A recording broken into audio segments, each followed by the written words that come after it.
Berapa banyak panitia-panitia setelah mengundang saya, mereka dibawa ke Kodim semuanya, saudara. Jadi nggak usah nakut-nakutin, nggak usah, kita udah biasa dakwah. Dan setahu saya sepanjang sejarah Indonesia, yang suka ganggu ulama, yang suka ganggu dakwah, yang suka ganggu kiai, yang suka ganggu habaib, yang suka ganggu pesantren adalah PKI. Saya jadi ingat, saudara, tahun 2016 saya didatangi oleh saya punya guru almarhum saudara Kiai Haji Hasyim Muzadi. Beliau saya punya kawan, saya punya orang tua, dan juga saya punya guru, saudara. Saat itu beliau sudah menjadi penasehat presiden.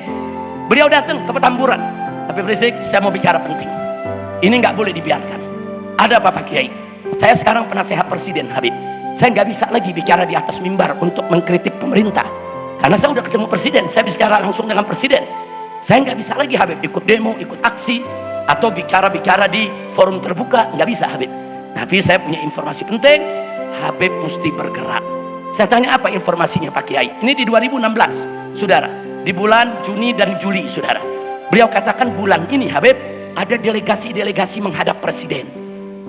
Ada hari ini delegasi ini. Semua minta supaya presiden atas nama negara minta maaf kepada PKI. Saya sudah bicara, Habib, kepada presiden, jangan Pak. Kalau Bapak minta maaf kepada PKI, itu berarti Bapak mengakui kalau negara ini salah. Ya memang, ini kiai apa namanya, Hasyim Muzadi menasehati presiden. Memang Pak, ajaran Islam mengajar kita untuk saling memaafkan, saling memohon maaf, betul. Nggak salah Pak, tapi ini ada persoalan politik. Ini ada sejarah yang luar biasa. Kalau negara minta maaf kepada PKI, nanti secara politik akan dikatakan negara salah. Siapa dulu negara yang saudara yang menyerang PKI? Tentara, kemudian NU, Muhammadiyah, ormas-ormas Islam, Banser, saudara. Itu dulu rame-rame perang lawan PKI. Berarti kalau negara minta maaf kepada PKI, berarti PKI nggak salah. Yang salah NU, yang salah Banser, yang salah Muhammadiyah, yang salah kiai-kiai, saudara. Sudah dinasehati. Jadi kata Kiai Hasyim, saya udah nasehati tiap hari ketemu, cuma dia nggak mau tahu. Dan saya repotnya di dewan daripada penasehat presiden ini cuma saya yang nasehati, yang lain enggak. Setiap hari banyak delegasi datang ketemu presiden mengusulkan itu. Dan saya lihat ini sudah goyang, ini nggak boleh dibiarkan, Habib. Karena itu saya datang kemari, saya berikan informasi ini, tolong Habib rangkul itu ormas-ormas Islam semua, sampaikan pesan saya ini, turun besar-besaran minta supaya presiden jangan minta maaf kepada PKI. Saya terima amanat tersebut. Baik Pak Kiai, siap, saya akan jalankan. Saudara, kita cinta Kiai Hasyim Muzadi ini luar biasa. Kiai yang berwawasan luas, kiai yang berilmu, kiai yang berakhlak, saudara. Dan di zaman beliau hubungan NU dengan FPI luar biasa harmonisnya, saudara. Nah, akhirnya apa? Saya kontak ormas-ormas Islam, saudara. Hampir ada 60-70 ormas Islam tingkat pusat yang ada di Jakarta. Kita ajak mereka dari semua golongan, saudara. Dari semua golongan, dari NU-nya, Sufinya, Salafinya, saudara, semua kita ajak. Nah, saya sampaikan. Begitu kumpul dengan pimpinan ormas, saya sampaikan, saya didatangi oleh Kiai Hasyim Muzadi, ada pesan begini. Nah, kan itu saya mau mengajak, yuk kita turun. Akhirnya sepakat, kami turun, ratusan ribu orang, hampir 1 juta orang. Kami berbaris dari parkir Timur Senayan sampai jalan kaki ke Bundaran HI, saudara. Saat itu yang mendampingi saya almarhum Kiai Haji Abdul Rashid Abdul Syafi'i. Kemudian saya ada almarhum Kiai Haji Muhammad Arifin Ilham, saudara. Beliau mendampingi saya, saudara. Jalan kaki, saudara, menolak dan meminta presiden jangan coba-coba minta maaf kepada PKI, saudara. Nah, itu kita lakukan di awal Agustus, dan alhamdulillah hasilnya tanggal 16 Agustus saat presiden pidato di DPR yang semula mau minta maaf kepada PKI tidak jadi.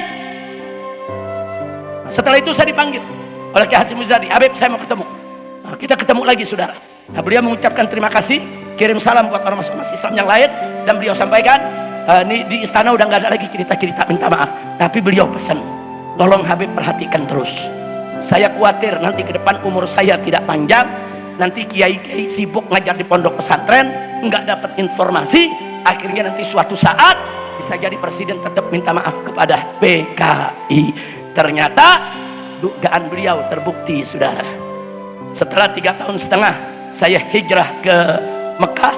Kemudian pulang dari Mekah, saya tinggal di hotel bintang 7 selama 2 tahun.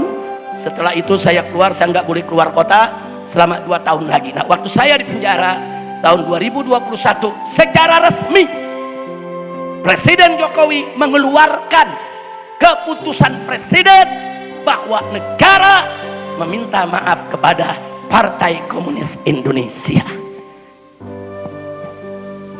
Ini faktanya, betul dugaan Ki Hasim, sudah. Begitu tidak ada gerakan, ya itu yang terjadi, saudara. Minta maaf, Kepres itu masih berlaku sampai hari ini. Dan saya sedang mengajak ormas-ormas, saya sedang mengajak ulama-ulama, kiai-kiai melakukan satu gerakan hukum agar Kepres tersebut harus dibatalkan. Anak-anak muda yang ada di sini, maaf, mungkin yang umurnya baru 30 tahun, 35 tahun nggak tahu PKI. Nggak tahu, saudara. Karena mata pelajaran sejarah yang ada di SD, SMP, SMA soal PKI udah dihapus, udah nggak diajarkan lagi. Syukur-syukur yang masuk pesantren, kiainya masih bisa cerita. Yang nggak masuk pesantren, nah maka itu di sini saya minta anak-anak muda yang umurnya 30 tahunan, saudara, tolong kupas, buka, tanya kiai-kiai masih bisa cerita. Yang nggak masuk pesantren, nah maka itu di sini saya minta anak-anak muda yang umurnya 30 tahunan, saudara, tolong kupas, buka, tanya kiai-kiai kita, PKI itu siapa? PKI itu tahun 1948 di bawah pimpinan Musso, saudara, membantai kiai di daerah Magetan, di daerah Magelang, saudara. Pesantren-pesantren diserbu, dibakar, kiainya disembelih, santrinya dibantai, saudara. Kiai dimutilasi, dipotong-potong, dimasukkan ke sumur neraka, mereka namakan, saudara. Itu 48, saudara, dipimpin oleh Musso. Lalu bagaimana akhirnya kita bisa menang? Saudara, tentara saat itu kalang kabut menghadapi daripada gerakan PKI di Madiun, di Madiun ini, saudara. Akhirnya apa yang terjadi? Saudara, tentara minta bantuan ulama dan para santri. Ulama dan para santri bangkit melakukan perlawanan, jaga pesantren, jaga ulama, jaga kiai, dan alhamdulillah akhirnya tentara dan umat Islam menang tahun 48 melawan PKI, saudara. Anda bayangkan kalau kalah, Indonesia ini bukan negara Pancasila lagi, udah jadi negara komunis, saudara. Itu jasa tentara kerjasama dengan ulama, bagus tidak? Cuman kita sesalkan begitu sudah PKI berontak, bunuh ulama, tetap nggak dibubarkan oleh Presiden Soekarno, saudara. Ulama nuntut bubarin dong, ini kan udah membantai orang. Nah, Soekarno bilang itu kan oknum yang melakukan pemberontakan, enggak dibubarin. Akhirnya tahun 55, cuma 7 tahun, 48 berontak, bunuh ulama, bunuh santri, bakar pesantren. Tahun 55 dia jadi partai resmi, ikut pemilu, saudara. Nah, begitu ikut pemilu, masuk dalam kabinet, jadi menteri-menterinya Pak Karno, dihasutnya Pak Karno, saudara, dibisikinya Pak Karno agar Pak Karno ini memusuhi umat Islam, saudara. Akhirnya Masumi dibubarkan, GPI dibubarkan, kiai-kiai tahun 62 ditangkepi oleh Bung Karno, saudara. Ditangkep. Nah, sampai akhirnya apa? Saudara, PKI merasa sudah kuat, merasa sudah tidak punya musuh, saudara. Akhirnya mereka bunuh 7 pahlawan revolusi Indonesia. Jenderal-jenderal dikulit, jenderal-jenderal dibunuh, saudara. Nah, kemudian apa yang terjadi setelah itu, saudara? Kewalahan tentara. Kenapa? Karena tentara kesusupan. Sebagian tentara ikut PKI, sebagian tentara, saudara, nggak mau ikut PKI, saudara. Nah, akhirnya apa yang dilakukan oleh tentara-tentara yang anti PKI? Lagi-lagi merangkul ulama dan para santri, saudara. Di tahun 65, saudara, kita lihat kejadian di Probolinggo, kejadian di Banyuwangi, bagaimana Banser bikin acara, saudara, terus ada perempuan-perempuan gerwani PKI nyaru jadi muslimat NU, saudara, menyamar jadi fatayat NU, masuk dalam acara, kasih makanan. Ini yang hadir Banser, saudara, keracunan, puluhan orang mati, saudara. Masih ada makamnya sampai sekarang, silakan datang, saudara, di Banyuwangi. Akhirnya Banser marah, bangkit di Jawa Timur, perang melawan PKI di mana-mana, saudara. Dan alhamdulillah, lagi-lagi dengan berkah dari Allah, saudara, tentara bersama ulama dan bersama umat Islam menang lawan PKI. Alhamdulillah. Nah, begitu Orde Baru naik, memang Orde Baru anti PKI, saudara. Selama zaman Orde Baru, saudara, selama zaman Orde Baru, saudara, itu tidak ada PKI diberikan ruang untuk bergerak, saudara. Nggak ada PKI berani bergerak, saudara. Begitu masuk reformasi, PKI anak keturunannya bangkit, saudara. Mereka masuk ke partai-partai, mereka jadi anggota dewan, mereka jadi wali kota, mereka jadi bupati, mereka jadi, karena larangan udah nggak ada, saudara. Dan saat ini, saudara, ya mereka mulai bangkit.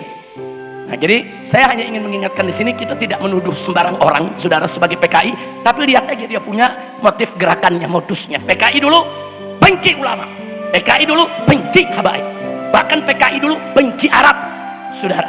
Bahkan PKI dulu kalau lihat kiai, lihat habib, mereka sebut kadron, kadal gurun. Itu kadron itu istilah dari zaman PKI, saudara. Luar biasa, dia musuhi, saudara. Nah, sekarang saya tanya, sekarang ini ada gak kelompok, saudara, yang benci dengan ulama, yang benci dengan habaib, yang suka ngata-ngatain Islam, ada tidak? Yang suka mengarab-arabkan Islam, ada tidak? Yang suka mengarab-arabkan jilbab, ada tidak? Yang suka mengarab-arabkan kaum santri, ada tidak? Percis modusnya seperti PKI, walaupun mereka nggak pakai nama PKI lagi, saudara, tapi ideologinya, pahamnya, ismanya, gerakannya sama dengan gerakan PKI, saudara. Maka saya ingin ingatkan kepada semua masyarakat, jangan terprovokasi, jangan mau ikut-ikutan.